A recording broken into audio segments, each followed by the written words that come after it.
France de Bruno Dumont surprendra assurément les amateurs du cinéaste. Son nouveau film oscille entre la veine burlesque récemment abordée par le cinéaste, notamment avec Maloute ou Le Petit Quinquin, et un cinéma beaucoup plus grave que nous lui connaissons et qui correspondait à ce que nous savions de Bruno Dumont traditionnellement. France, c'est un pays, et c'est aussi un personnage interprété par Léa Seydoux, qui, entre parenthèses, figurait 4 fois cette année en sélection officielle, dont 3 en compétition, ce qui doit être un record, je pense. Son nom dans le film, donc, annonce tout un programme.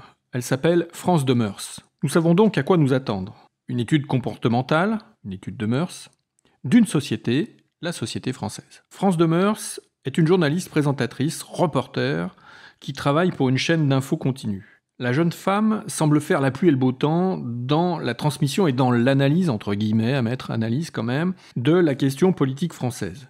Le film s'ouvre sur une hilarante scène de conférence de presse du président de la République, Emmanuel Macron, auquel France de mœurs, peu respectueuse du protocole et des usages, pose une question qui visiblement incite le président à bien peser les mots qu'il va choisir pour formuler sa réponse. La question posée par la journaliste dissimule 2 mots qui trouvent leur importance dans ce qui agite les réseaux sociaux. Bien sûr, de la même manière, tout est fait pour spectaculariser sa présence devant les caméras ou derrière les micros. Donc, lorsqu'on va la voir sur un plateau de télé en train de présenter des émissions, de débats ou de reportages, inévitablement, le plateau de télé sur lequel elle officie ou elle sévit, c'est selon, eh bien, la jeune femme, donc France de mœurs, va afficher des ressemblances qui ne sont absolument pas fortuites et qui évoquent certaines chaînes où présentateurs et présentatrices rivalisent d'irrespect pour couper la parole de leur interlocuteur afin de placer la question et ou les remarques qui flattent le public, donc qui font grimper les chiffres de fréquentation de la chaîne et qui augmente le prix de la seconde publicitaire. Mais il y a un mais derrière tout ça. Dumont et son film basculent lorsque, par inadvertance, France de mœurs renverse un livreur en scooter. Un accident.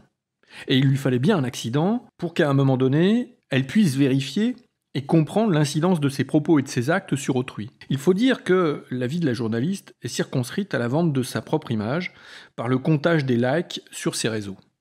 Alors France de mœurs, c'est quoi ? C'est un pur produit marketing qui se refuse même aux produits dérivés jusque dans sa vie de famille.